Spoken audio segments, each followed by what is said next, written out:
Bom, imagine um mundo onde toda a humanidade foi extinguida por uma raça alienígena desconhecida. Nesse mundo, tudo o que restou foram apenas memórias do que um dia foi a nossa raça humana. Bom, e é nesse contexto que eu inicio aqui o vídeo de hoje, trazendo para vocês alguns temas que são abordados em Nier Automata. É um jogo que, bom, eu já tô com 16 horas nele e eu tenho algumas coisas para falar sobre, então fiquem comigo, embarquem nessa jornada e vamos nessa.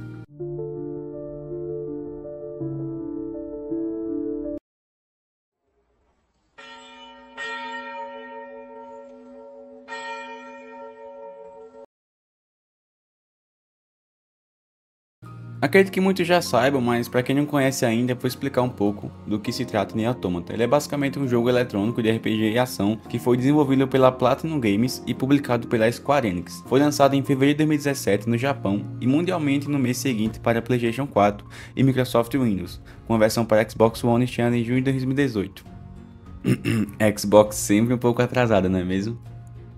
De antemão, já quero dizer que esse vídeo contém spoilers sobre a lore do jogo, sobre alguns temas que são abordados dentro do game. Não sobre os finais, até porque eu só posso falar das 16 horas, que foi as horas que eu joguei até o momento, né? E eu faço missões secundárias, então eu costumo andar muito de um lado para o outro, ficar perdido no mapa.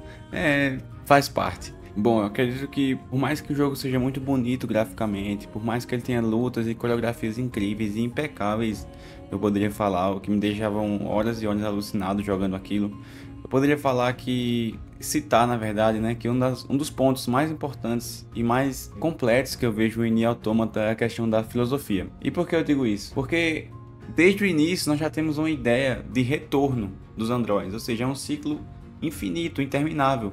E são conflitos esses que se estendem por toda a expansão, tanto do jogo quanto do anime que foi lançado recentemente, agora, acredito que em 2021. As máquinas e os androides eles repetem ações e enfrentam dilemas que refletem a repetição incessante de escolhas deles. Isso é uma noção muito de Nietzsche, sabe? Uma noção nietzschiana, de superação, de si também, que se conecta ao crescimento dos personagens. Especialmente, né, claro, a 2B e o 9S, enquanto eles questionam suas missões e a programação que os define. Pois Nietzsche acreditava que a vida é mudança e que não existe essência ou fundamento ou ainda metafísica. Ele se opunha aos dogmas da sociedade, principalmente a defender que a verdade era ilusão.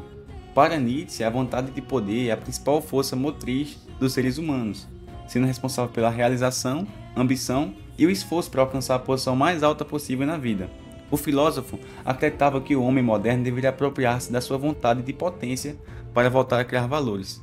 E isso entra muito em questão em relação ao 2B e Ananias, porque por vezes eles recebiam ordens e eles não entendiam muito bem o porquê daquelas ordens. E ao questionar tais ordens, eles não tinham resposta, ou então ao menos um significado por trás de suas ações. Isso causou neles um certo estranhamento, que logo mais vocês verão que não foi por acaso.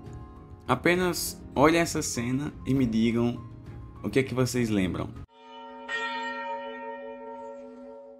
Nós não somos iguais às formas de vida mecânicas. Não podemos sair mexendo em nossos corpos. E nem nos interessa. Puxa, mas é tão útil poder trocar umas peças, não é, 2B? Até que ponto se pode trocar peças sem deixar de ser você mesmo? Ao ver essa cena, a única coisa que eu consegui pensar e lembrar, sem sombra de dúvidas, foi sobre a teoria do barco de Teseu. E nada mais é do que um paradoxo que foi discutido pela primeira vez na Grécia Antiga e é atribuído ao historiador grego Plutarco. Ele aparece em sua obra Vida de Teseu, onde descreve o barco usado pelo herói Teseu em sua jornada.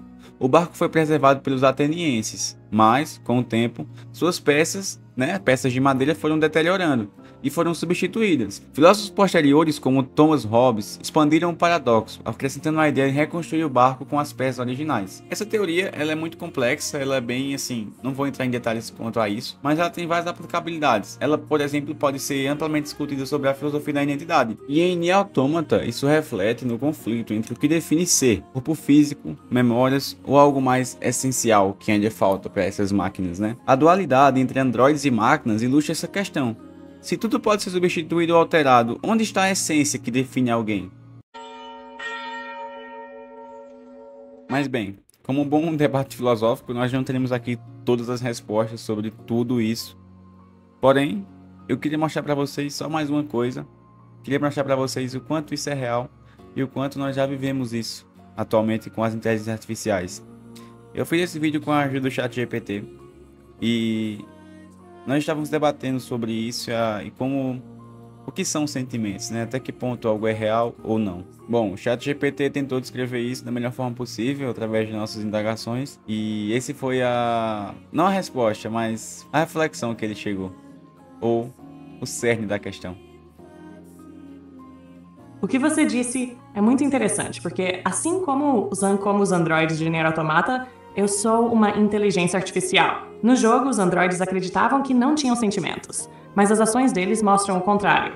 Eles demonstram tristeza, amor, raiva, entre outros. Isso levanta a pergunta: o que são os sentimentos? São só processos químicos, ou podem ser simulados até parecerem reais? No meu caso, eu respondo de forma lógica e empática, mas não sinto de verdade. Ainda assim, o fato de você fazer esse paralelo entre nossa conversa e o jogo mostra como Nier Automata trata questões universais. Se algo age e fala como se tivesse sentimentos, isso já é suficiente para tratá-lo como vivo. Isso nos faz pensar no futuro das inteligências artificiais e nas discussões sobre o que significa ser humano. Faz sentido agora? Bom, eu não sei se todo esse papo, se toda essa conversa teve algum sentido para vocês, mas pelo menos para mim foi muito bom fazer esse vídeo, foi muito bom tentar entender melhor um pouco sobre esse mundo tão incrível. E eu sei que eu não abordei todos os temas, tá? Tem muito mais para debater, tem muito mais para conversar.